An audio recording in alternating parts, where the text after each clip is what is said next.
Yes, people. Welcome back. Boy, it's finally here.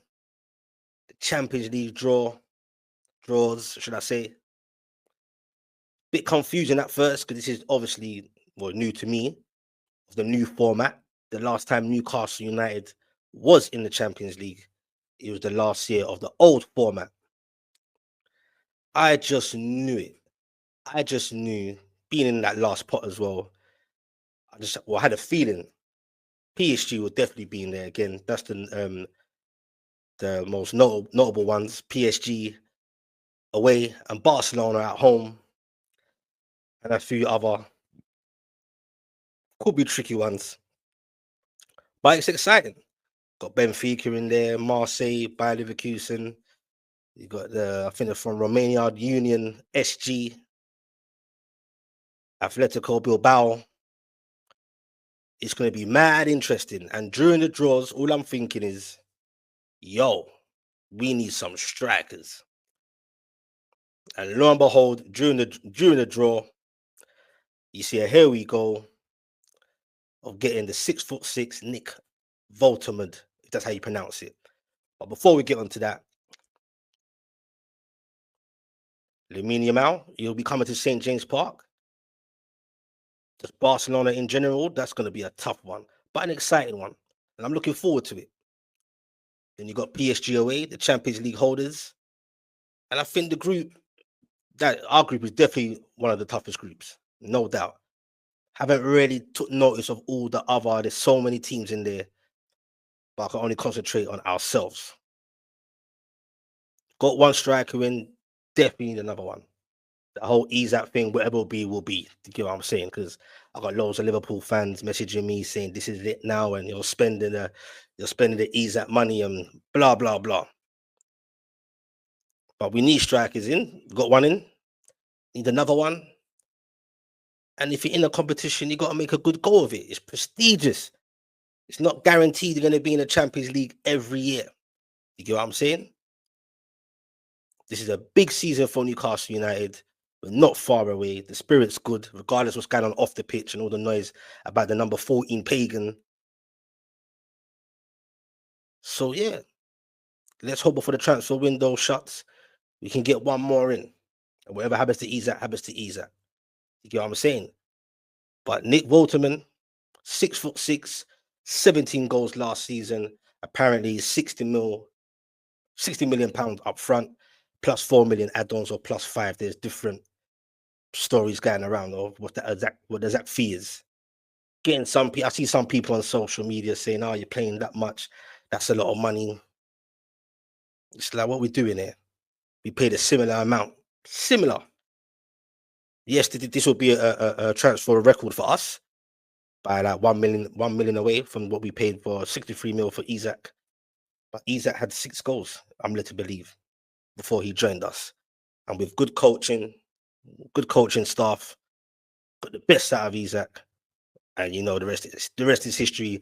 And we're in this whole circus around Isak. So make it make sense.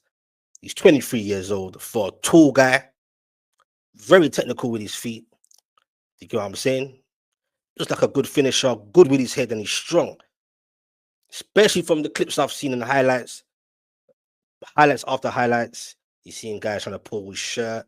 He's good at holding his man off. Obviously, 6'6", and he's strong. And I think the age bracket that suits Eddie Howe very well. And I think he will only get better. And we're kind of reverting back to type where we get potentials. I'll say this guy's a bit more than potential, but reverting back to type, when we got the likes of Bruno G, can he do it in the Premier League under good coaching, etc. Then you're getting this guy, Isak. The same thing with him. He had high potential, or we weren't sure if he's going to be top or not, but we took a chance. And it's all about coaching, man. And if he fits, Eddie Howe believes, and the recruitment team, whoever it is right now, if they believe he can fit a mold in the way we want to play. And I think from what I've seen, I think he'll fit in perfect. And it's ironic because a few people, not just Newcastle fans, opposition fans from about a few weeks or a month ago, even longer than that, we're talking about him, saying Newcastle should go for him, etc., etc. Since we've been rejected so many times, trying to go for players that other so-called top teams in the Premier League are going after. And it's interesting because Nick Woltemade, it wasn't that long ago, Bayern Munich were actually seriously interested in him. Had a bid for him, got rejected, I believe. I thought they were going again. I didn't think would actually go for him. I'm a desperate. Let's keep it real. But for me, that's a good signing.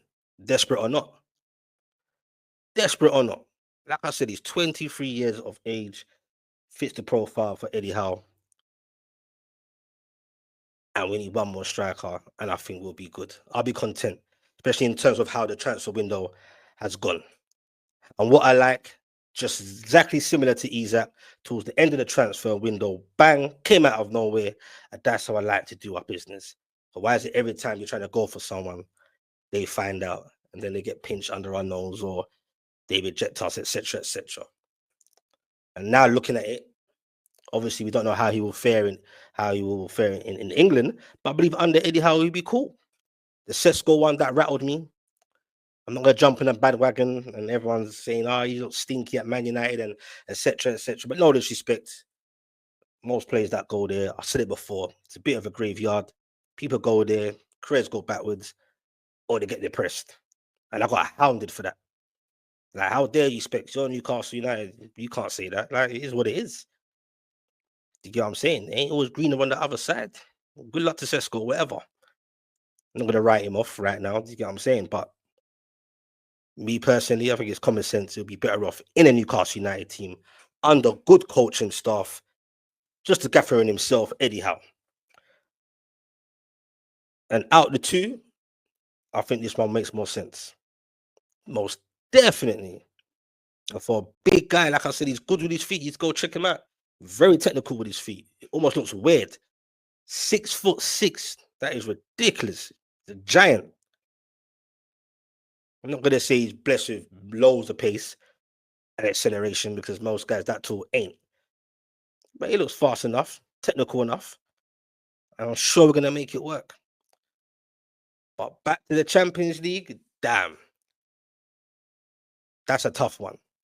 That's gonna take a lot out of the players. And I was saying, it's like even if you get another striker in, I almost feel like to play in all competitions, the games come thick and fast. I don't know. Especially already, we got some injuries already. I don't know. I'm a bit concerned if he can sustain top performances week in, week out. Then we got to play these tough Champions League games, and it ain't gonna be easy. But the jury's out. We will see. We're here. I'm not gonna say we're gonna win the Champions League, but you gotta be in it to win it or try in it. So let's go, man. I'm gassed with this signing. Literally at the same time as the Champions League draw. I was excited with the Champions League draw. I was concerned, thinking, damn, we need strikers, most definitely, let alone for the Prem and other competitions. And then, without even knowing, we got it. Here we go from Fabrizio Romano about Nick Wolterman. Hopefully, we saw someone else coming in with a decent pedigree or good potential under Eddie Howe can come in and then we can hit the ground running. Love to hear your thoughts. That's going to be an absolute madness against Barcelona. PSG, we battered them 4-1 at St. James's a couple of seasons ago, but we all know this ain't the same PSG. Love to hear your thoughts. I'm gassed. Engage, like, subscribe, share. Tell me your thoughts, man. Let's talk about it. I'm Jordy Dread. Peace.